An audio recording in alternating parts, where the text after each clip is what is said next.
নমস্কাৰ জেচিচিৰ সংবাদ পৰিক্ৰমালৈ আপোনাক স্বাগতম জনাইছো ষ্টুডিঅত মই জয়শ্ৰী মেধি প্ৰথমে চাওঁ হক আজিৰ সংবাদ শিৰোনাম জাগিৰোডত তিৱা ছাত্ৰ সন্থাৰ উত্তাল প্ৰতিবাদকাৰী আৰু আৰক্ষীৰ মাজত সৃষ্টি হয় খণ্ডযুদ্ধৰ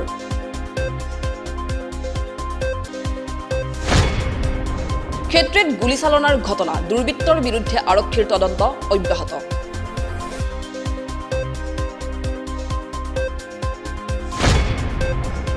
মৰিগাঁও আৰু জাগিৰোডত বৃহৎ পৰিমাণৰ নিচাযুক্ত সামগ্ৰী জব্দ লাহৰীঘাটতো অবৈধ বিলাতী খুৰাৰ বিৰুদ্ধে আৰক্ষীৰ অভিযান লাহৰীঘাটত ব্ৰহ্মপুত্ৰৰ ভয়ংকৰ খহনীয়া নৈৰ বুকুত আত্মজাহৰ চেষ্টা খহনীয়াগ্ৰস্ত মহিলাৰ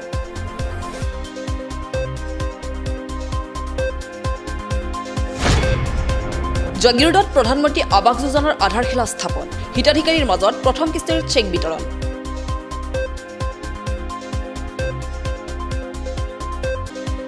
এতিয়া চাওঁ হওক বাতৰি বিস্তৃত ৰূপত জাগিৰোডত তিৱা ছাত্ৰ সন্থাৰ উত্তাল প্ৰতিবাদ জাগিৰোডত নগৰ উন্নয়ন সমিতি গঠনৰ তীব্ৰ বিৰোধিতা কৰি বুধবাৰে তিৱা ছাত্ৰ সন্থাই তীব্ৰ প্ৰতিবাদ সাব্যস্ত কৰে প্ৰতিবাদকাৰীসকলক বাধা দিবলৈ চেষ্টা কৰোঁতে আৰক্ষী আৰু প্ৰতিবাদকাৰীসকলৰ মাজত খণ্ডযুদ্ধৰ সৃষ্টি হয় পাছত অৱশ্যে পৰিস্থিতি নিয়ন্ত্ৰণ হয়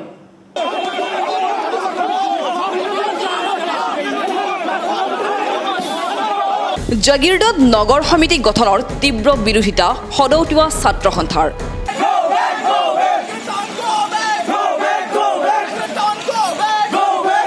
এই লৈ বুধবাৰে জাগিৰোডত তিৱা ছাত্ৰ সন্থাৰ তীব্ৰ প্ৰতিবাদ সন্থাৰ জাগিৰোড দেওশাল আৰু গুভা আঞ্চলিক সমিতিৰ বিষয়ববীয়াসকলে হাতে হাতে বেনাৰ প্লে কাৰ্ড প্ৰদৰ্শন কৰি জাগিৰোডৰ ৰাজপথত উত্তাল প্ৰতিবাদ সাব্যস্ত কৰে প্ৰতিবাদৰ সময়ছোৱাত ৰাজপথত প্ৰতিবাদকাৰী আৰু আৰক্ষীৰ মাজত খণ্ডযুদ্ধৰ সৃষ্টি হয় প্ৰতিবাদকাৰীসকলৰ এনে কাৰ্যক বাধা দিবলৈ আৰক্ষীয়ে আপ্ৰাণ চেষ্টা কৰে প্ৰতিবাদকাৰী তিৱা ছাত্ৰ সন্থাৰ অভিযোগ ট্ৰাইবেল বেল্ট আৰু ব্লক ভংগ কৰি চৰকাৰে জাগিৰোডত যি নগৰ সমিতি গঠনৰ প্ৰক্ৰিয়া আৰম্ভ কৰিছে ইয়াৰ জৰিয়তে তিৱাসকলৰ অধিকাৰ সৰ্ব হ'ব আৰু খিলঞ্জীয়াৰ ভূমিৰ অধিকাৰত ভাবুকি আহিব তিৱা ছাত্ৰ সন্থা জাগিৰোড আঞ্চলিক গুভা আঞ্চলিক আৰু দেওশাল আঞ্চলিকৰ একত্ৰিত হৈ লগতে সমূহ দেওশালৰ পৰা জাগিৰোডলৈকে যিখিনি ট্ৰাইবেল বেলেঞ্চ ব্লকত থকা জনজাতিৰ লোক আজি ৰাজপথত এই কৰোণা মহামাৰীৰ সময়ত আমি এই দুৰ্যোগৰ সময়ত বানপানীৰ দুৰ্যোগৰ সময়ত আমি আজি ৰাজপথত ওলাই আহি এনেকৈ প্ৰতিবাদী কাৰ্যসূচী হাতত ল'বৰ কাৰণে আমি যে বাধ্য হৈছোঁ আমাৰ দাবীটো হ'ল আমাৰ যিখিনি বেলেঞ্চ ব্লকৰ মাটি বাৰী যিখিনি নিষেধ কৰা ষড়যন্ত্ৰ চলিছে সেইটো বন্ধ কৰিব লাগে development authority through the town committee গঠন কৰাটো বন্ধ কৰিব লাগে আৰু লগতে আমাৰ এই অঞ্চলত আমাক পোহৰ এনেকৈ লাইট লগাই আমাক দিব লাগে দুটামান ঘৰ দিলে আমাৰ তিৱা জাতি উন্নয়ন নহয় আমাক যদি উন্নয়ন কৰিব যায় আমাৰ কাউন্সিলৰ ফাণ্ড দিয়ক আমাৰ শিক্ষাগত আমাৰ অৰ্হতাটো বঢ়াওক আমাক চিট দিয়ক শিক্ষাগত অনুষ্ঠানবিলাক আমাৰ কেপাচিটিটো বঢ়াওক আমাৰ সংৰক্ষণটো বঢ়াওক তেনেকৈ আমাক আগত লৈ যাওক এনেকৈ আমি ভেকু ভাওনা দিয়া আমাক আগত লৈ যোৱা এইবিলাক নাটক আমি মানি নাথাকোঁ চৰকাৰে ট্ৰাইবেল বেল্ট ভংগ কৰি তিৱা জনগোষ্ঠীৰ বিৰুদ্ধে একাংশই ষড়যন্ত্ৰত লিপ্ত হোৱা বুলিও অভিযোগ কৰিছে প্ৰতিবাদকাৰীসকলে তিৱা ছাত্ৰ সন্থাৰ এই প্ৰতিবাদৰ মাজতে ঘটনাস্থলীত মৰিগাঁৱৰ আৰক্ষী অধীক্ষক নন্দ সিং জাগিৰোডৰ বিধায়ক তথা মন্ত্ৰী পীযুষ হাজৰিকা উপস্থিত হৈ পৰিস্থিতি নিয়ন্ত্ৰণ কৰে আৰু এই সন্দৰ্ভত মন্ত্ৰী হাজৰিকাই তেওঁৰ প্ৰতিক্ৰিয়া প্ৰকাশ কৰে এইদৰে এটা সংগঠনে ভুল বুজাবুজিৰ কাৰণে সৰু সুৰাকৈ এটা আন্দোলন কৰিছে কিন্তু এটা কথা মই আপোনালোকক জনাওঁ যে আপোনালোকৰ যদি এই জাগিৰোডৰ বা মোৰ এই জাগিৰোডৰ যদি কিবা ৰাজনৈতিক বা সামাজিক বা চৰকাৰী সিদ্ধান্ত ল'ব লগা হয় কেতিয়াবা আপোনালোকৰ লগত আলোচনা কৰিহে সিদ্ধান্ত লোৱা হ'ব ইয়াৰ কোনো পধ্যে ব্যতিক্ৰম হ'ব নোৱাৰে লাগিলে টাউন কমিটি হওক লাগিলে মহকুমা হওক বা অন্যান্য কি হওক কিছুমানৰ দাবী আছে কিছুমানৰ নাথাকে কিন্তু এটা কথা মই আপোনালোকক ক'ব খোজোঁ এই মুহূৰ্তত বা ভৱিষ্যতেও জাগিৰোডৰ পৰা ট্ৰাইবেল বেল্ট ব্লক আঁতৰাই দিয়াৰ অভিপ্ৰায় কাৰো নাই আৰু থাকিব নোৱাৰে আপোনালোকক মই প্ৰতিশ্ৰুতি দিছোঁ আকৌ কৈছোঁ যদি নগৰ কমিটি কেতিয়াবা হ'ব যদি মহকুমা হ'ব আলোচনা কৰিলে হ'ব তাৰ কোনো অন্তত পীযুষ হাজৰিকা বিধায়ক থাকলৈকে হ'ব নোৱাৰে মই আকৌ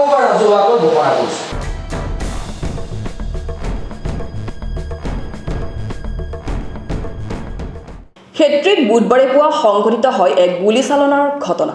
মৰিগাঁৱৰ এজন ব্যৱসায়ী গুৱাহাটীলৈ গৈ থকা অৱস্থাত মহিন্দ্ৰা জিতু নামৰ মালবাহী গাড়ীখনক লক্ষ্য কৰি অচিনাক্ত দুৰ্বৃত্তই এই গুলীচালনাৰ ঘটনা সংঘটিত কৰে।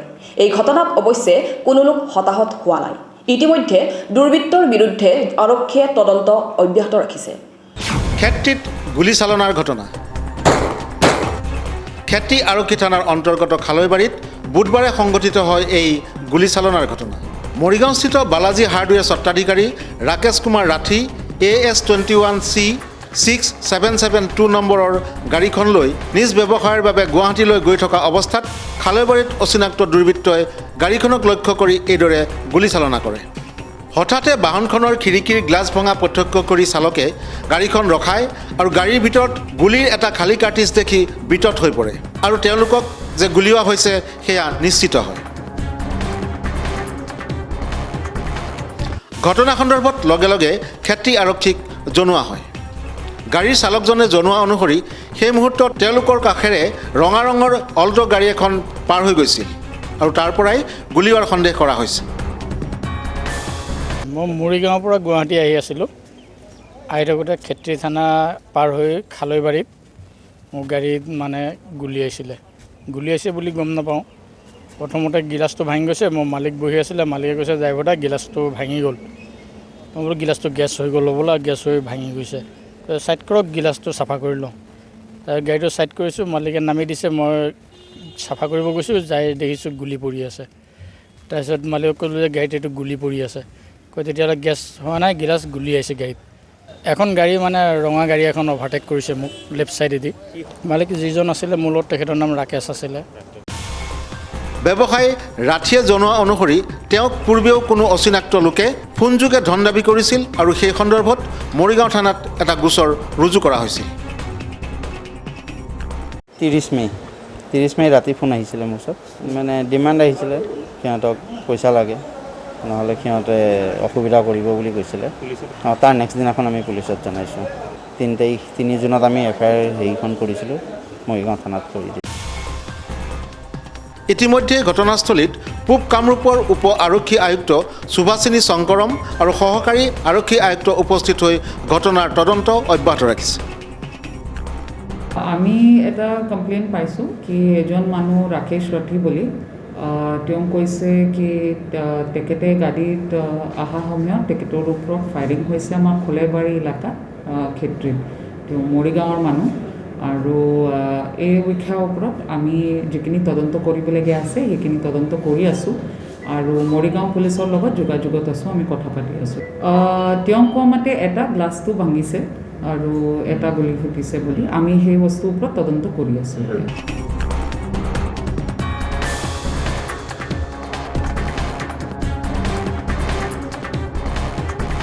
জাগিৰোডৰ নগৰাঞ্চলত প্ৰধানমন্ত্ৰীৰ আৱাস যোজনাৰ গৃহ নিৰ্মাণৰ বুধবাৰে আধাৰশিলা স্থাপন কৰে মন্ত্ৰী পীযুষ হাজৰিকাই।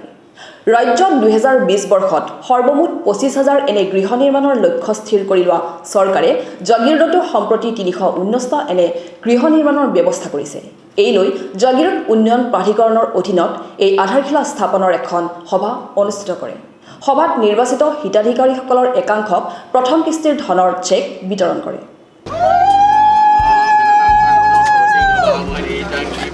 জাগিৰোডত প্ৰধানমন্ত্ৰী আৱাস যোজনা গৃহৰ আধাৰশিলা স্থাপন। দ্বিতীয় পৰ্যায়ৰ গৃহ নিৰ্মাণৰ শুভাৰম্ভণি কৰে মন্ত্ৰী পীযুষ হাজৰিকাই। বুধবাৰে 319টা গৃহৰ শুভাৰম্ভ কৰে মন্ত্ৰীগৰাকীয়ে। লগতে হিতাধিকাৰীসকলক 80,000 টকাকৈ প্ৰথম কিস্তিৰ ধন প্ৰদান কৰে। জাগিৰোডত নগৰ উন্নয়ন বিভাগৰ পৰা যি আমি প্ৰধানমন্ত্ৰী আৱাস যোজনা নগৰীয়া ঘৰ দিয়াৰ ব্যৱস্থা কৰিছোঁ। প্ৰায় 25,000 ঘৰ অসমত ইতিমধ্যে 25,000 ঘৰৰ কাৰণে হিতাধিকাৰী নিৰ্বাচন হ'ল, তেখেতলোকে ধন লাভ কৰিছে। তাতে জাগিৰোডৰ 420টা পৰিয়ালে এই ধন লাভ কৰিবলৈকে সক্ষম হৈছিল। তাৰে আজি আমি আধাৰশিলা কৰিলোঁ আৰু 319টা পৰিয়ালে আজি পালে। বাকী আৰু 101টা পৰিয়ালে অহা 15ৰ পৰা 20টা দিনৰ ভিতৰত পাব। আৰু ছেকেণ্ড ফেজত আৰু অতি কমেও 500 পৰিয়ালে জাগিৰোডৰ পৰা এনেকৈ জাগিৰোডৰ ব্যক্তিয়ে ঘৰ পাব। আমি এই ক্ষেত্ৰত যিখিনি কৰিব লাগে এনেকৈ কাম কৰিম। মুঠতে আকৌ কৈছোঁ, অসমৰ ৰাইজৰ কাৰণে, ভাৰতবৰ্ষৰ ৰাইজৰ কাৰণে প্ৰধানমন্ত্ৰী নৰেন্দ্ৰ মোদী ডাঙৰীয়াই যি সপোন লৈছে যে প্ৰত্যেকে এটা পকা ঘৰত থাকিব লাগিব, মাননীয় অসমৰ মুখ্যমন্ত্ৰী ডাঙৰীয়াৰ যি সপোন যে সকলোৱে ভাল ঘৰত থাকিব লাগিব, এই ক্ষেত্ৰত আমিও কাম কৰিম। আকৌ কৈছোঁ, তাৰ কাৰণে জাগিৰোডৰ ৰাইজৰ কাৰণে, যিহেতু মই জাগিৰোডৰ বিধায়ক, তাৰ কাৰণে স্পেচিয়েলি যিখিনি কৰিব লগা আছে কৰিবলৈকে চেষ্টা কৰিম। উক্ত অনুষ্ঠানতে জাগিৰোডত হ'বলগীয়া কেইবাটাও উন্নয়নমূলক আঁচনি ঘোষণা কৰে মন্ত্ৰী পীযুষ হাজৰিকাই। অনুষ্ঠানত উপস্থিত থাকে মৰিগাঁৱৰ বিধায়ক ৰমাকান্ত দেউৰী, মৰিগাঁৱৰ উপায়ুক্ত ঋতুৰাজ বৰা, আৰক্ষী অধীক্ষক নন্দ সিং বৰকলাৰ লগতে বিভাগীয় কেইবাগৰাকী বিষয়া। আনহাতে উক্ত কাৰ্যসূচীৰ পিছতে কংগ্ৰেছ দলৰ কেইবাগৰাকী জ্যেষ্ঠ কৰ্মীয়ে মন্ত্ৰী পীযুষ হাজৰিকাৰ উপস্থিতিত বিজেপিত যোগদান কৰে।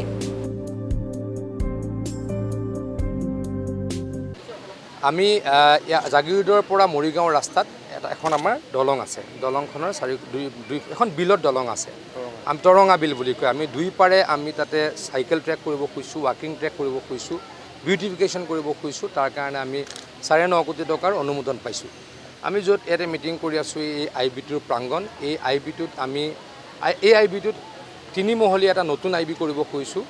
ইয়াতে 12টা ৰুম থাকিব, 2টা সুইট থাকিব, 10টা নৰ্মেল ৰুম থাকিব, 100জন মানুহ বহিব পৰা এটা কনফাৰেঞ্চ হল থাকিব, আৰু লগতে আমি এটা 4.5 কোটি টকাৰ 700 মানুহ বহিব পৰা অডিটৰিয়াম বনাবলৈকে ধনৰ অনুমোদন লাভ কৰিছোঁ। আৰু প্ৰাধিকৰণৰ, আমাৰ উন্নয়ন প্ৰাধিকৰণৰ যিটো অফিচ আছে, যিটো অফিচ তেখেতলোকৰ পাৰ্মানেণ্ট অফিচ নাই, তাতো 2 কোটি টকাৰ এটা অফিচ আৰু 5টা ৰুমৰ এটা গৃহ বনাবলৈকে আমি ধনৰ অনুমোদন লাভ কৰিছোঁ।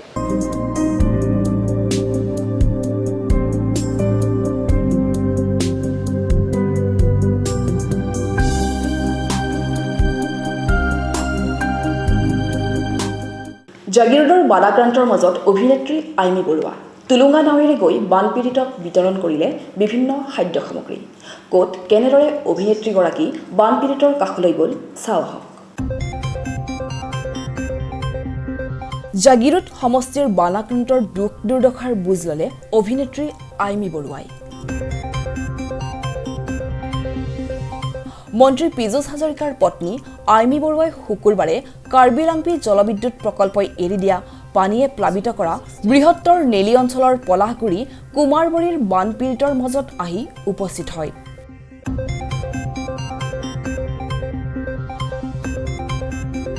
লগতে আইমী বৰুৱাই নিজাববীয়াকৈ বন্যাৰ্তৰ মাজত অত্যাৱশ্যকীয় সামগ্ৰী আৰু শিশু খাদ্য বিতৰণ কৰা পৰিলক্ষিত হয়।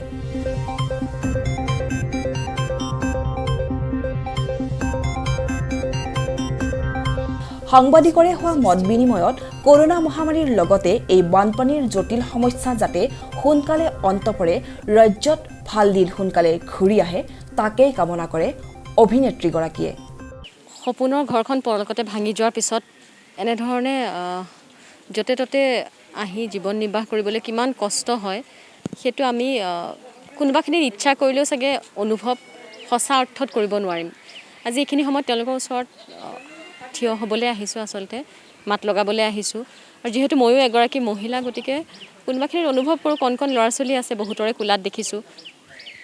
গতিকে ব্যক্তিগতভাৱে যি অকণমান কিবা পাৰোঁ, ধৰক কেঁচুৱা ল'ৰা ছোৱালী গাখীৰেই হওক বা বিস্কুট, ব্ৰেড বা চাফ চিকুণতাৰ বাবে যিখিনি প্ৰয়োজন, চাবোন এটাই হওক, তেনেধৰণে কিবা কিবি অকণমান দি এইখিনি সময়ত মাত লগাবলৈ চেষ্টা কৰিছোঁ। যিহেতু কৰোনাৰ বাবে আমি ইতিমধ্যে সকলো আতংকিত হৈয়ে আছোঁ, আৰু তাৰ মাজত এই পানীৰ সমস্যা।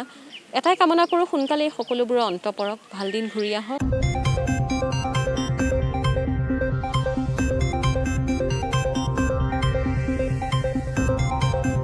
মোৰ আটাইতকৈ ভাল লগা কথা যে যিখিনি মানুহ লগ পাইছোঁ, তেওঁলোকক যাকে সুধিছোঁ যে কিবা খোৱা বোৱাত অসুবিধা, তেওঁলোকে সেইখিনি কৈছে যে অন্ততঃ চৰকাৰৰ ফালৰ পৰা বা স্থানীয় বিধায়কৰ ফালৰ পৰা যিখিনি পাবলগীয়া আছে সেইখিনি পাইছোঁ, বা সেইখিনিত একো অভাৱ অনাটন হোৱা নাই। সেইখিনিও এই সময়খিনি, এই জটিল সময়খিনিত কিন্তু সেইখিনিও এটা বহুত, যিহেতু যোৱা কেইদিনমান মই আহঁতগুৰিতে আছোঁ, গতিকে যিমান পাৰোঁ চেষ্টা কৰিছোঁ ইয়াৰ ওচৰে পাঁজৰে থকা ৰাইজখিনিক এষাৰ মাত দিবলৈ।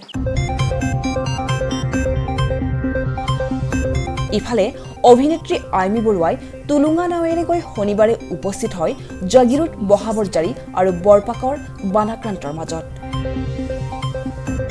দীৰ্ঘদিন ধৰি বানৰ কবলত থকা বানপীড়িতৰ দুখ দুৰ্দশাৰ বুজ লোৱাৰ লগতে আৰ্মি বৰুৱাই বানপীড়িতৰ মাজত বিভিন্ন সামগ্ৰী বিতৰণ কৰে।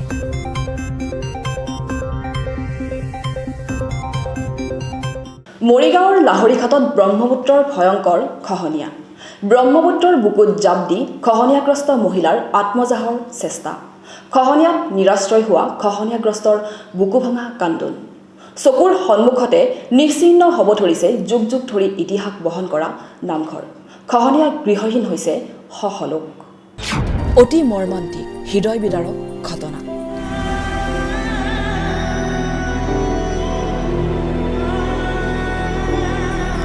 খহনীয়াত মাটি ভেটি হেৰুৱাই সৰ্বস্বান্ত হোৱা পৰিয়ালৰ দুৰ্ভগীয়া মহিলাৰ ৰাইজৰ চকুৰ আগতে নৈত জপিয়াই আত্মজাহৰ চেষ্টা।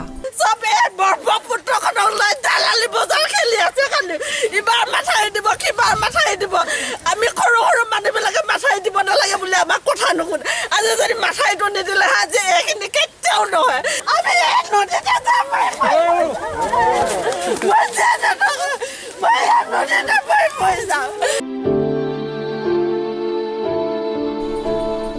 মহিলাৰ চৰম সিদ্ধান্তৰ এক্সক্লুচিভ দৃশ্য বন্দী হ'ল JCCৰ কেমেৰা।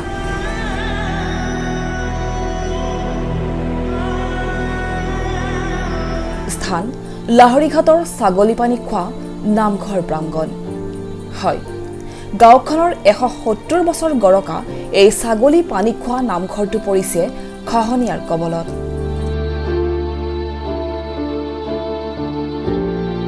শোকস্তব্ধ ৰাইজ, শোকস্তব্ধ নামঘৰীয়া। নৈৰ পাৰৰ নামঘৰ প্ৰাংগণত বৃহস্পতিবাৰে আঁঠুলৈ ৰাইজে শেষবাৰৰ বাবে জনাইছে সেৱা।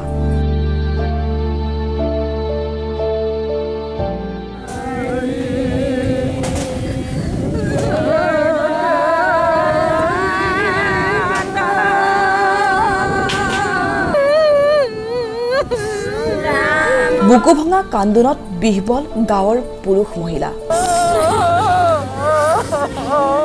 তাৰ মাজতে এইগৰাকী দুৰ্ভগীয়া মহিলাৰ চৰম সিদ্ধান্ত। অসমৰ মুখ্যমন্ত্ৰীলৈ মই কাপোৰে বিনতি কৰিছো, আমাক মাটি অকণমান যেনেকৈ অৰ্ডাৰ দিয়ে জানো ভাৰতৰ প্ৰধানমন্ত্ৰীলৈ মই অনুৰোধ কৰিছো। নহ'লে মই ইয়াতে জাপ দিব। এনেদৰে নৈত জাপ দি আত্মজাহৰ চেষ্টা। 170 বছৰ গৰকা নামঘৰটো অঞ্চলটোত আছিল ভক্তিৰ সোধ, গাঁওখনৰ অস্তিত্বৰ শেষ নিচান।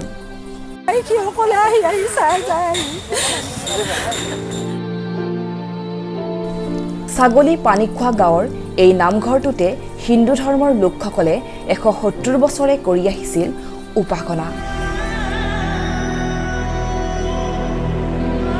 এই অঞ্চলটোত 35টা খিলঞ্জীয়া অসমীয়া পৰিয়ালে বসবাস কৰিছিল। তেওঁলোকৰ সকলোৰে বাবে এই 170 বছৰীয়া পুৰণি নামঘৰটোৱে আছিল একমাত্ৰ উপাসনাথলী।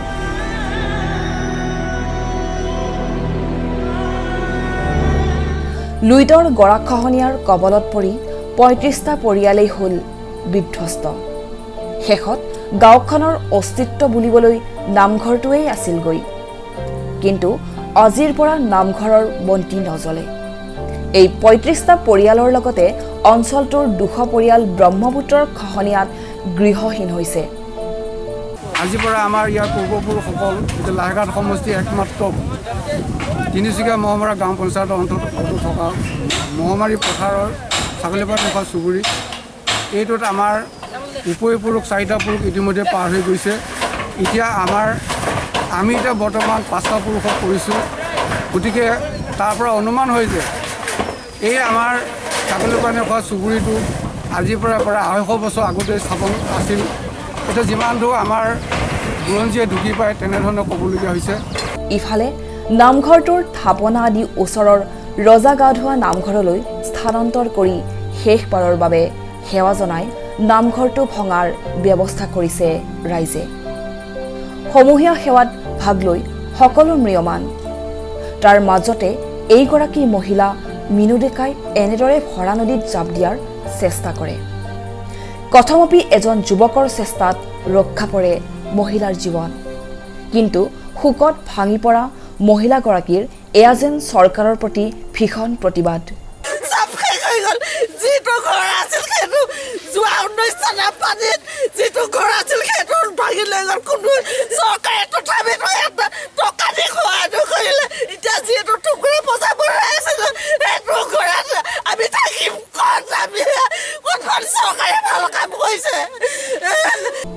কাৰণ তেওঁলোকেও নিজ চকুৰে দেখিছে নদীয়ে কাক ৰজা কৰিছে, কাক পথৰ ভিক্ষাৰী কৰিছে।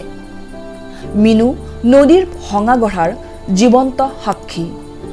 খহনীয়াগ্ৰস্ত লাহৰীঘাটত এতিয়া এয়াই সত্য, এয়াই বাস্তৱ। খহনীয়াত মানুহেই নহয়, তেওঁলোকৰ উপাস্য দেৱতাও যেন আজি নিৰাশ্ৰয়। এইসকল লোকৰ আহ্বান, ৰিং বান্ধ, কৃষি বান্ধ বাদ দি চৰকাৰে স্থায়ী প্ৰতিৰোধ ব্যৱস্থা লওক, নহ'লে এনেকৈ এদিন অসমৰ মানচিত্ৰৰ পৰা হেৰাই যাব মৰিগাঁও। 19 চনত যিটো আমাৰ এটা মাত্ৰ আশ্বাসন হিচাপে এটা ৰিং বান্ধ দিছিল, এই ৰিং বান্ধটো সম্পূৰ্ণ ৰকমে পূব ফালৰ পৰা আহি একেবাৰে নামঘৰ ওচৰ পালেহি। গতিকে এনে এটা পৰিৱেশত আমাৰ সমূহ এই 35 ঘৰ যি আমাৰ খিলঞ্জীয়া বাসিন্দা আছিল, তেখেতসকলে ইয়াৰ পৰা পলাই যাবলগীয়া হৈছে। প্ৰায়খিনি গ'লে আধাখিনি গ'লে, গাঁৱৰ আধাখিনি গৈছে আৰু আধাখিনি আছে, আপোনালোকে দেখিছেই। আৰু 2 দিনৰ ভিতৰত গোটেই গাঁওখনে নাইকিয়া হৈ যাব। সকলোৱে জানিছে এটা আজি ইমান দিন ধৰি এখন গাঁও হৈ আছিল, আজিৰ পৰা ধৰক গাঁও বুলি চিনাক্ত নাথাকিব। কিন্তু এইসকল আক্ৰান্তৰ কথা শুনিব কোনে? স্থানীয় বিধায়ক ডাক্তৰ নজৰুল ইছলাম আৰু সাংসদ প্ৰদ্যুৎ বৰদলৈ এই সকলো যেন নিৰ্বিকাৰ। আমাৰ জনপ্ৰিয় চৰকাৰে এনেকুৱা এটা লাহেকাঠ অঞ্চলত তেখেতসকলে অহা নাই। আৰু আমাৰ ব্যৱসায়গ্ৰস্ত সমূহ হিন্দু মুছলমান যিসকল ভাই ভন আছিল, এই সম্পূৰ্ণ যি এটা বিধ্বংসী প্ৰবল মহাবাহু ব্ৰহ্মপুত্ৰৰ যিটো কৰাল গৰা, তাত আজি পকবকা আছে, তাতে সকলোকে বিভাগীয় কৰ্তৃপক্ষ সকলোকে অহা নাই। হয়, এইগৰাকী মিনুৰ দৰে হেজাৰগৰাকী মিনুৰ মৰ্মবেদনা বুজিবনে জনপ্ৰতিনিধি কিম্বা বিজেপিৰ চৰকাৰে? নে মিনুৰ দৰে নৈপৰীয়া ৰাইজে সঁচাকৈ আত্মজাহ দিব লাগিব নদীৰ বুকুত?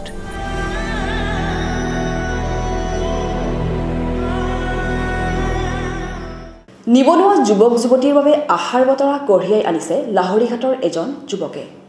বায়'ফলক পদ্ধতিৰে মৎস্য পালন কৰি স্বাৱলম্বী হোৱাৰ পথ প্ৰশস্ত কৰিছে উদ্যোগী যুৱকজনে। তেওঁ কিদৰে মৎস্য পালন কৰিছে চাওঁ আহক। লকডাউনৰ সময়ত বহিঃৰাষ্ট্ৰৰ পৰা ঘৰলৈ ঘূৰি আহি নতুন চিন্তাধাৰাৰে বায়'ফলক পদ্ধতিৰে মৎস্য পালনত নামিছে এইজন যুৱক। শামছুজ জামান নামৰ এইজন যুৱকৰ ঘৰ মৰিগাঁও জিলাৰ লাহৰীঘাটৰ তিনিচুকীয়া মহমাৰী পথাৰত। লাহৰীঘাটত পোনপ্ৰথমবাৰৰ বাবে বায়'ফলক পদ্ধতিৰে মৎস্য পালন কৰি নিবনুৱাসকলৰ বাবে যুৱকজনে কঢ়িয়াই আনিছে আশাৰ বতৰা। ইউটিউবত বায়'ফলক পদ্ধতিৰে কম মাটিতে অধিক মৎস্য পালনৰ বিষয়ে জানিব পাৰি আগ্ৰহী হয় যুৱকজন। কেইদিনমান আগত চৌদি আৰবত গৈছিলোঁ, তাৰ পৰা ঘৰলৈ গুচি অহাৰ পিছত মই এটা ব্যৱসায় তালাচ কৰিছিলোঁ, যে বিচাৰিছিলোঁ যে কি ব্যৱসায় কৰিলে যে ছাকচেছ হ'ব পাৰোঁ। তাৰ কাৰণে মই ইউটিউবত চাৰ্চ কৰিছিলোঁ, বহুতো ব্যৱসায় সম্পৰ্কে জানিছোঁ। তাৰ ভিতৰত বায়'ফ্লক পদ্ধতিত যিটো মৎস্য পালন, সেইটো মোৰ তাত আটাইতকৈ বেছি ভাল লাগিছে।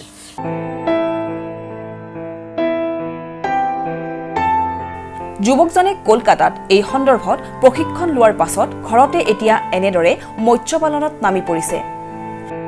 বায়'ফ্লক পদ্ধতিত মৎস্য পালন কৰিবৰ কাৰণে মই আগ্ৰহী হৈ কলকাতালৈ মই গৈছিলোঁ ট্ৰেইনিং কৰিবৰ কাৰণে। তাত মই প্ৰশিক্ষণ লৈ পিছত আহি পেলাই মই টেংকি এটা ছেট আপ কৰি মই কাম আৰম্ভ কৰিছোঁ। 4 মিটাৰ ব্যাসাৰ্ধ আৰু 4 ফুট উচ্চতাৰ 10,000 লিটাৰ পানীত এৰিছে 7,000 থলুৱা কাৱৈ মাছৰ পোনা। ইয়াত মই 7,000 কাৱৈ মাছ এৰিছোঁ।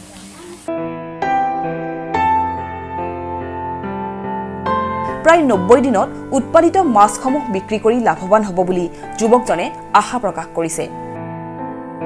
আমাৰ ট্ৰেইনাৰ শিক্ষকসকলে কৈছে যে 90 দিনতে হাৰ্ভেষ্টিং হ'ব হয়। ধৰিছোঁ মই থলুৱাটো এৰিছোঁ, লাগিলে আৰু 10 দিন বা 20 দিন বেছি লাগক। 50,000 টকা খৰচ কৰি মাত্ৰ এটা টেংকিৰে পৰীক্ষণমূলকভাৱে মৎস্য পালন কৰিছে শামছুজ্জামানে। টেংকিটো মোৰ এতিয়ালৈকে মাছ এৰালৈকে 50,000 খৰচ হৈছে।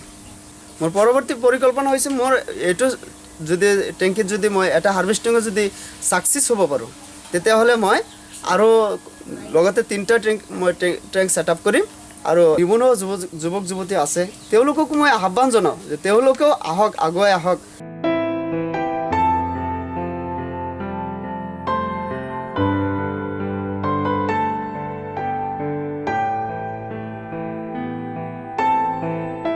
মৰিগাঁৱত ড্ৰাগছৰ বিৰুদ্ধে আৰক্ষীৰ অভিযানত জব্দ বৃহৎ পৰিমাণৰ নিচাযুক্ত সামগ্ৰী। জাগিৰোডতো আৰক্ষীয়ে জব্দ কৰিলে নিষিদ্ধ হেৰইন। একেদৰে আৰক্ষীয়ে লাহৰীঘাটত অভিযান চলাই উদ্ধাৰ কৰে বৃহৎ পৰিমাণৰ বিলাতী সুৰা।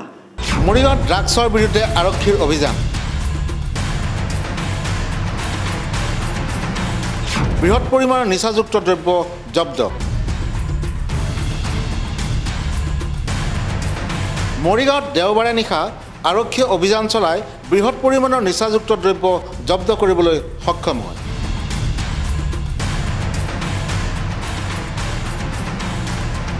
মৰিগাঁৱৰ আৰক্ষী অধীক্ষক নন্দ সিং বৰকলাৰ নেতৃত্বত আৰক্ষীৰ এটা দলে ড্ৰাগছৰ বিৰুদ্ধে চলায় এই অভিযান।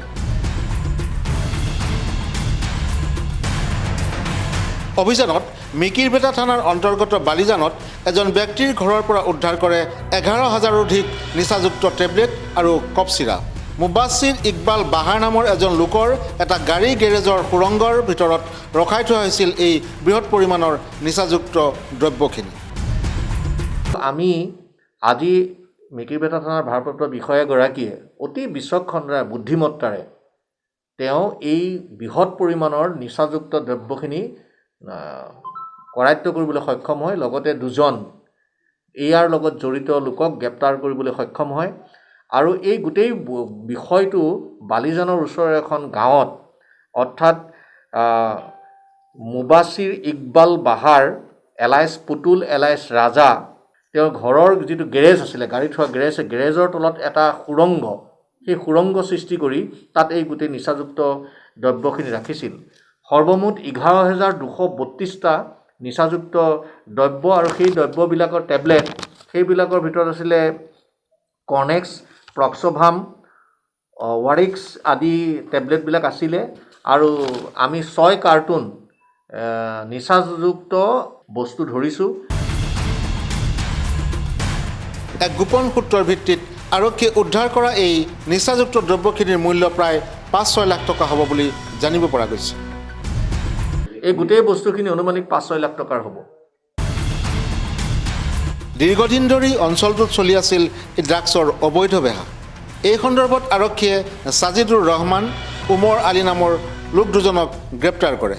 লগতে 2খন বাহন আৰু এখন পালচাৰ বাইকো জব্দ কৰিছে আৰক্ষী। আৰু ইয়াৰ লগত আমি 2জন এই ঘটনাৰ লগত জড়িত ব্যক্তিক আমি গ্ৰেপ্তাৰ কৰিছোঁ। এজনৰ নাম হৈছে ছাজিদুৰ ৰহমান, তেওঁ 32 বছৰ বয়স, তেওঁ বৰ তেলাহী থানা ধৰমতুল।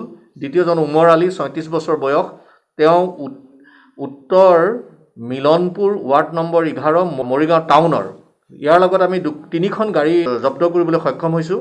উমৰ আলী নামৰ যিজন ব্যক্তিক আমি ধৰিছোঁ, তেওঁ একাধিকবাৰ এই ঘটনাৰ লগত জড়িত আৰু মৰিগাঁও থানাত তেওঁৰ বিষয়ে অনেক গোচৰ ৰুজু হৈ আছে।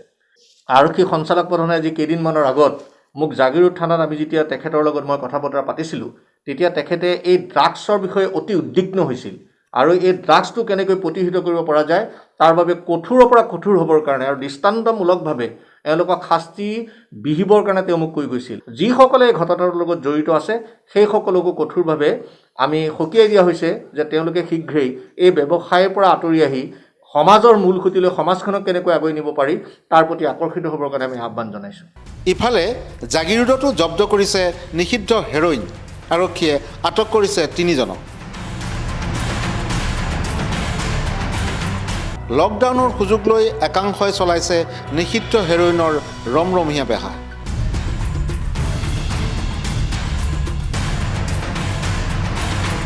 অত্যাৱশ্যকীয় সামগ্ৰী কঢ়িওৱা এখন গাড়ীত গুৱাহাটীলৈ সৰবৰাহৰ চেষ্টা কৰিছিল এই বৃহৎ পৰিমাণৰ হেৰইনখিনি। মৰিগাঁও জিলাৰ মিকিৰভেটাৰ আৰক্ষী থানাৰ অন্তৰ্গত বালিজান গাঁৱৰ 3 সৰবৰাহকাৰী ক্ৰমে জহিৰুল ইছলাম, আবুল হক আৰু জৈনুদ্দিন হুছেইনে এখন বলেৰো পিকআপ বাহনেৰে গুৱাহাটীলৈ সৰবৰাহৰ চেষ্টা চলাইছিল লক্ষাধিক টকা মূল্যৰ এই নিষিদ্ধ হেৰইনখিনি।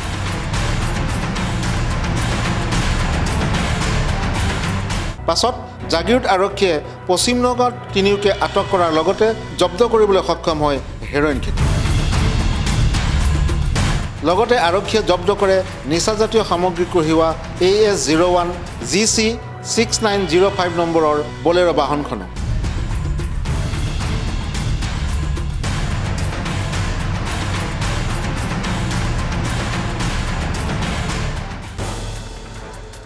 মৰিগাঁও জিলা আৰক্ষী অধীক্ষকৰ নেতৃত্বত জিলাখনৰ কুশতলী চাৰিআলিত নিচাযুক্ত দ্ৰব্যৰ বিৰুদ্ধে অভিযান।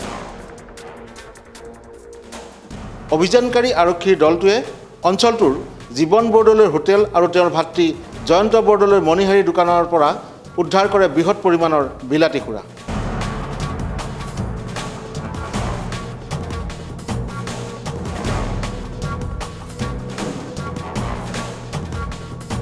আৰক্ষী দলটো যোৱাৰ উমান পাই নিশা আন্ধাৰত পলায়ন কৰে 2 ব্যৱসায়ী ভাতৃ।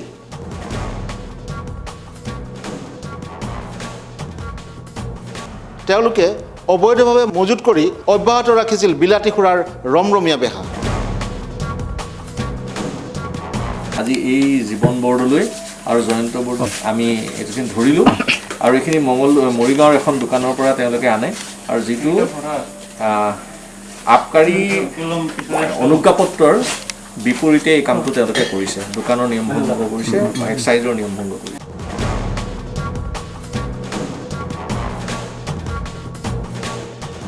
এতিয়া চাওক সংক্ষিপ্ত ৰূপত কেইটামান বাতৰি।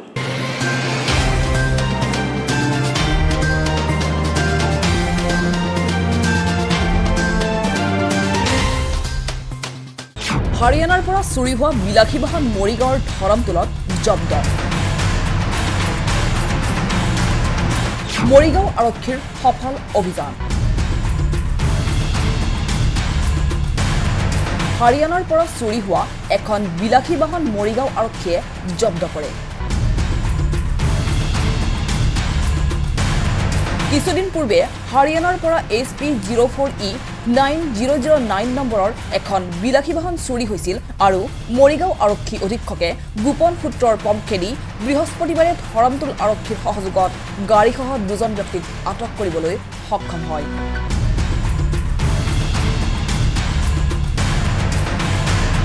ইতিমধ্যে আৰক্ষীয়ে 2জনকে সোধা পোছা অব্যাহত ৰাখিছে। আপোনালোকক আৰু এটা মই আজি ভাল খবৰ দিওঁ যে এখন দামী বিলাসী গাড়ীখনৰ নম্বৰ HP 04E 9009 এই গাড়ীখন হাৰিয়ানাৰ পৰা চুৰি হৈছিল আৰু চুৰি হৈ এই গাড়ীখন মোৰ জিলাত প্ৰৱেশ কৰিছিল আৰু এটা গোপন খবৰ আছিলে মোৰ ওপৰৰ পৰা আৰু এই খবৰটো মই কালি ৰাতি 2টা বজাত খবৰটো মই পঠাইছিলোঁ আৰু এই খবৰৰ ভিত্তিত আজি ধৰমতোল থানাই গাড়ীখন আটক কৰিবলৈ ড্ৰাইভাৰ সহ আটক কৰিবলৈ সক্ষম হৈছে। গাড়ীৰ ভিতৰত আৰু এজন মানুহ আছে। মই ইতিমধ্যে গাড়ীখন ড্ৰাইভাৰ আৰু আটকাধীন মানুহজনক আনি কৰিছোঁ যাতে অধিক তথ্য লাভ কৰিব পাৰোঁ আৰু ইয়াৰ লগত কোন কোন মানুহ জড়িত হৈ আছে চুৰি কেছৰ লগত সেই কথাখিনি যাতে আমি উলিয়াব পাৰোঁ।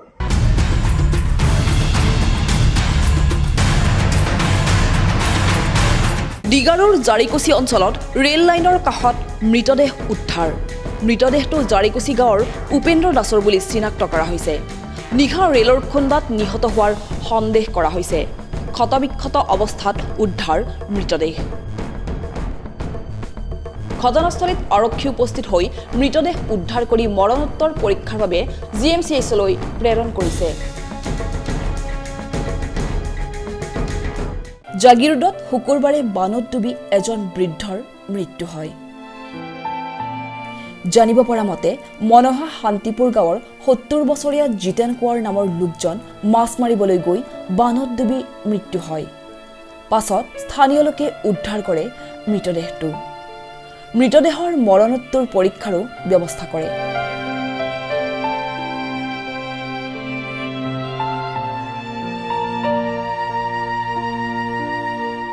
উল্লেখ্য যে বৃহস্পতিবাৰেও ঘাঁহ কাটিবলৈ গৈ ডিমৰুগুৰি গাঁৱৰ হৰকুমাৰ ডেকা নামৰ 65 বছৰীয়া আন এজন লোকৰ মৃত্যু হৈছিল।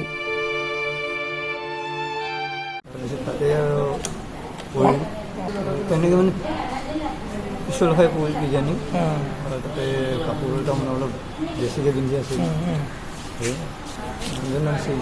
জিতেন গোহাঁই।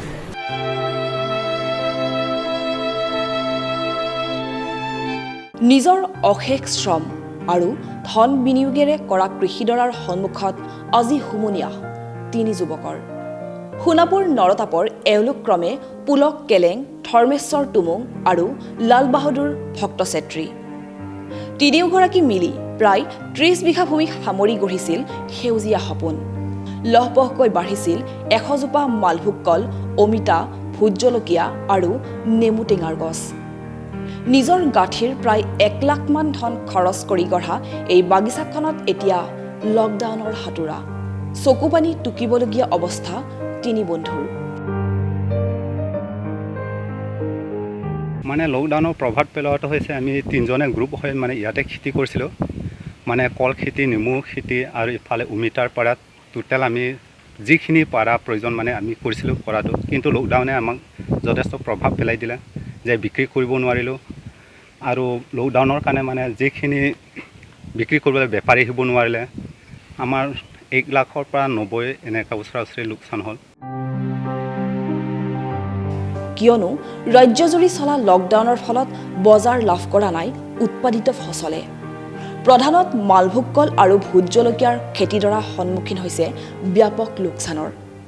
সপোন ভাঙি হতাশ হৈ পৰা এই 3 যুৱকে হেঁপাহেৰে ৰৈ আছে চৰকাৰৰ কৃপা দৃষ্টিৰ বাবে।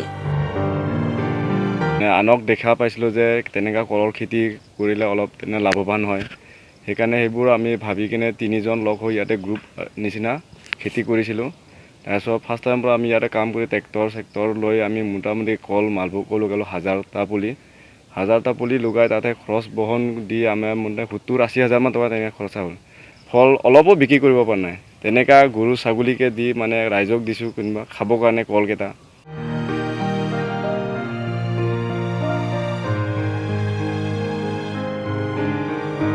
কলং কপিলী শাখা কবি সন্মিলনৰ উদ্যোগত আৰু জাগি ভকতগাঁও শাখা সাহিত্য সভাৰ সহযোগত কাব্যৰত্ন হীৰেন ভট্টাচাৰ্যৰ উপজাতি বক্তি মঙলবাৰে শইচ আৰু শব্দৰ দিন হিচাপে উদযাপন কৰা হয়। জাগি ভকতগাঁও শাখা সাহিত্য সভাৰ উপসভাপতি নীলেশ্বৰ শইকীয়াৰ বাসগৃহত কলং কপিলী শাখা কবি সন্মিলনৰ সভাপতি মিনতী শৰ্মাৰ পৌৰোহিত্যত অনুষ্ঠিত হোৱা এই অনুষ্ঠানতে নীলেশ্বৰ শইকীয়াৰ কাব্যগ্ৰন্থ কমল নগৰ উন্মোচন কৰা হয়। এই গ্ৰন্থখন উন্মোচন কৰে মৰিগাঁও জিলা সাহিত্য সভাৰ সম্পাদক পিনাকী ভূষণ মহন্তই। মৰিগাঁও জিলা কবি সন্মিলনৰ সম্পাদক ভৱেন চন্দ্ৰ নাথে মোৰ দেশ কবিতাটি আবৃত্তি কৰি হিৰুদাক স্মৰণ কৰে। জাগি ভকতগাঁও শাখা সাহিত্য সভাৰ সভাপতি হীৰেন শৰ্মাই বন্তি প্ৰজ্বলনেৰে আৰম্ভ কৰা এই অনুষ্ঠানৰ আঁত ধৰে কলং কপিলী শাখা কবি সন্মিলনৰ সম্পাদক জয়ন্ত শইকীয়াই। এই অনুষ্ঠানত কেইবাগৰাকীও সাহিত্য অনুৰাগী উপস্থিত থাকি সুগন্ধি পখিলাৰ কবিগৰাকীক স্মৰণ কৰে। কমল নগৰ মোৰ কবিতা পুথিখনৰ নাম। ইয়াতে 35টা কবিতা আছে। তাৰপিছতে আজি জাগি ভকতগাঁও আঞ্চলিক কবি সন্মিলন আৰু জাগি ভকতগাঁও শাখা সাহিত্য সভাৰ সৌজন্যত আমাৰ ঘৰতেই এই হিৰুদাৰ উপজা দিনৰ এই অনুষ্ঠানটোতেই কাব্যগ্ৰন্থখন উন্মোচন কৰা হয়। উন্মোচন কৰে মৰিগাঁও জিলা সাহিত্য সভাৰ সম্পাদক পিনাকী ভূষণ মহন্ত ডাঙৰীয়া আৰু আজিৰ এই অনুষ্ঠানটো সঞ্চালনা কৰে কলং কপিলী শাখা কবি সন্মিলনৰ সভানেত্ৰী মাননীয়া মিনতী দেৱী বাইদেউ। জিলা মীন উন্নয়ন বিষয়াৰ উদ্যোগত আৰু উত্তৰণৰ সৌজন্যত মঙলবাৰে তেতেলিয়াত এখনি সজাগতা সভা অনুষ্ঠিত কৰা হয়। উক্ত সভাত উপস্থিত থাকে মীন উন্নয়ন বিষয়া মনদীপ শইকীয়া, লগতে সভাপতিত্ব কৰে অসম গণ পৰিষদৰ মুখপাত্ৰ তপন দাসে। এই সভাত ডিমৰীয়া তথা তেতেলিয়া ৰাইজে মীন পালনৰ দ্বাৰা কিদৰে স্বাৱলম্বী হ'ব পাৰে তাৰ বিতং তথ্য আগবঢ়াই লগতে তেওঁলোকক মীন পালনৰ ঋণ প্ৰদান কৰাৰ অৰ্থে এখনি সজাগতা সভা অনুষ্ঠিত কৰে। মৎস্য পালনৰ বিষয়ে কিছু কথা আমি জানিব পাৰিলোঁ। আহিছিল বিষয়া তেখেতৰ পৰা আমি ভালকৈ জানিব পাৰিছোঁ। সময়ত ক'ভিডৰ বাবে আমাৰ যিসকল যুৱক যুৱতী আছে তেখেতসকল বৰ্তমান স্বাৱলম্বী কিদৰে হ'ব পাৰে মৎস্য পালনৰ যোগেদি, আমি ডিমৰীয়া অঞ্চলত মৎস্য পালনৰ যোগেদি আমি কি ধৰণে আগবঢ়াই লৈ যাব পাৰোঁ আমাৰ যুৱক যুৱতীসকলক, ইয়াৰ উপৰিও বিভিন্ন উপায়েৰে কি ধৰণে স্বাৱলম্বী হ'ব পাৰে আমি উত্তৰণৰ দ্বাৰা কিছু পৰিকল্পনা হাতত লৈছোঁ। মনদীপ শইকীয়া ডাঙৰীয়া আমাৰ মাজত আছিলে উপস্থিত। তেখেতে সুন্দৰভাৱে কি ধৰণে বেংকৰ লগত লিংগেজ কৰি KCC লোনৰ পৰা আৰম্ভ কৰি বিভিন্ন চৰকাৰী আঁচনি কি ধৰণে ফলপ্ৰসূ হ'ব পাৰে সেই বিষয়ে আমি আজি ইয়াতে আলোচনা কৰা হ'ল। ৰাজ্যত দিনে দিনে বৃদ্ধি পাব ধৰিছে কৰোনা আক্ৰান্তৰ সংখ্যা। একেদৰে মৰিগাঁও জিলাতো ঠায়ে ঠায়ে বৃদ্ধি পাইছে কৰোনা আক্ৰান্তৰ সংখ্যা। বহুতে এতিয়া মৰিগাঁও জিলাত কৰোনাৰ গণসংক্ৰমণৰ আশংকাত ভুগিছে। শেহতীয়াকৈ মৰিগাঁও জিলাখনত কৰোনা আক্ৰান্তৰ সংখ্যা 5 শতাধিকলৈ বৃদ্ধি পোৱাৰ তথ্য পোৱা গৈছে। মৰিগাঁও জিলাৰ বিভিন্ন প্ৰান্তত চিকিৎসক, স্বাস্থ্যকৰ্মীকে ধৰি CRPFৰ জোৱান বিভিন্ন লোকৰ মাজত কৰোনা আক্ৰান্তৰ সংখ্যা বৃদ্ধি পাব লাগিছে। সোমবাৰে পোৱা তথ্যমতে মৰিগাঁও অসামৰিক চিকিৎসালয় আৰু লাহৰীঘাট মডেল হস্পিটেলৰ এজনকৈ চিকিৎসক, নগাবন্ধা প্ৰাথমিক স্বাস্থ্য কেন্দ্ৰৰ এজন স্বাস্থ্যকৰ্মী, জাগিৰোডৰ কাহিকুছিস্থিত CRPFৰ 2জন জোৱান কৰোনাত আক্ৰান্ত হৈছে। ইফালে অন্য আক্ৰান্তসকলৰ ভিতৰত আছে নবহতীয়া, সিধাবাৰী, ভোৰাগাঁও, সোণাৰীগাঁও, চেনিমাৰী, উলুবাৰী, জাজৰি, বৰিগাঁও, ধৰমটোল ইত্যাদি কেইবাটাও স্থানৰ লোকৰ মাজত কৰোনা ৰোগত আক্ৰান্ত হৈছে। সমান্তৰালকৈ লাহৰীঘাটতো নতুনকৈ 21 জনৰ দেহত কৰোনাৰ অৱস্থিতি ধৰা পৰিছে। ইফালে বুধবাৰে জাগিৰোডত কৰোনাৰ ৰেণ্ডম এণ্টিজেন টেষ্টৰ ব্যৱস্থা কৰে স্বাস্থ্য বিভাগে। চহৰখনৰ নতুন বজাৰত 47 জন লোকক এনে টেষ্ট কৰোৱা হয়। ইয়াৰে 5 জনৰ দেহত কৰোনাৰ অৱস্থিতি ধৰা পৰিছে। তেওঁলোক হৈছে স্বদেশ, দয়ানন্দ, শৰ্মিলা, ৰোহন আৰু বিশ্বজিৎ। ইফালে অহা 30 জুলাই অৰ্থাৎ বৃহস্পতিবাৰে মৰিগাঁৱৰ বিভিন্ন প্ৰান্তত কৰোনাৰ ৰেপিড এণ্টিজেন টেষ্টৰ ব্যৱস্থা কৰিছে স্বাস্থ্য বিভাগে। সেই স্থানসমূহ হৈছে জাগিৰোড চহৰ এলেকা, জোনবিল, আহঁতগুৰি, ধৰমটোল, বাৰপুজীয়া, কুজিসত্ৰ, মৰিগাঁও চহৰ, মৈৰাবাৰী বজাৰ, লাহৰীঘাট বজাৰ, জাৰগাঁও বজাৰ, চৰাইবাহী, ভোৰাগাঁও বজাৰ, আমলিঘাট আৰু নেলি অঞ্চল। আনহাতে যোৱা 24, 25 আৰু 26 জুলাইত জিলাখনৰ 315 জন লোকৰ স্বাব পৰীক্ষা কৰা হয়। এই পৰীক্ষাত মুঠ 18 জন লোকৰ দেহত COVID-19 পজিটিভৰ উপস্থিতি ধৰা পৰিছে। তেওঁলোক হৈছে বিপুল বৰা, কামাগুৰি, পদুম থাপ্পা, আমলিঘাট, বিপুল বৰদলৈ, খোলাগাঁও, বৰডুবাটোপৰ, অঞ্জলি বৰ্মন, নীতিশ বৰ্মন, ৰায়মতী বৰ্মন, জুনু বৰ্মন, ৰুমি বৰ্মন, ৰিংকি বৰ্মন, ৰিকিতা বৰ্মন, নিকুঞ্জ বৰ্মন, জয়ন্তী বৰ্মন। ইফালে ৰৌমাৰী পথাৰৰ শ্বৰিফুল ইছলাম, জাজৰি কমলাপট্টিৰ মুন্না আহমেদ, খেতিৰ বৰাহুৰ শৈলেশ কুমাৰ শ্বাহ আৰু ঔগুৰিৰ খগেন ভাগৱতী, নগাঁও কাগজকলৰ চিন্তু আলী আৰু কুজিসত্ৰৰ অনুপম ৰাজাৰ দেহত COVID-19 পজিটিভৰ উপস্থিতি ধৰা পৰিছে। দীৰ্ঘদিন ধৰি কাৰাবন্দী কৃষক নেতা অখিল গগৈৰ মুক্তিৰ দাবীত আৰু আশু আৰোগ্য কামনা কৰি জাগিৰোডত বন্তি প্ৰজ্বলন। জাগিৰোড কলা মন্দিৰত বুধবাৰে সন্ধিয়া এইদৰে বন্তি প্ৰজ্বলন কৰে কৃষক মুক্তি সংগ্ৰাম সমিতি আৰু যুৱ ছাত্ৰ পৰিষদৰ কাৰ্যকৰ্তাসকলে।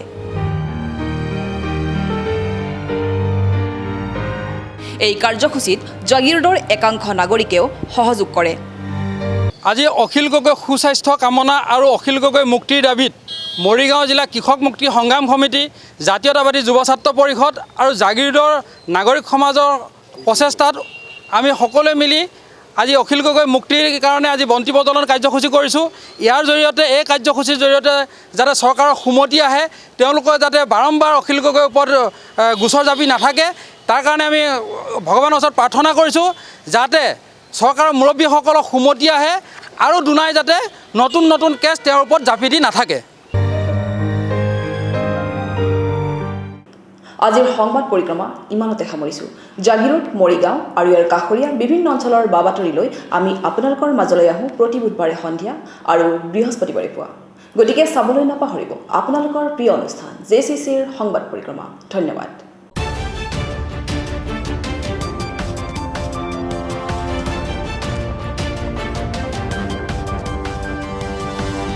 Audio Jungle.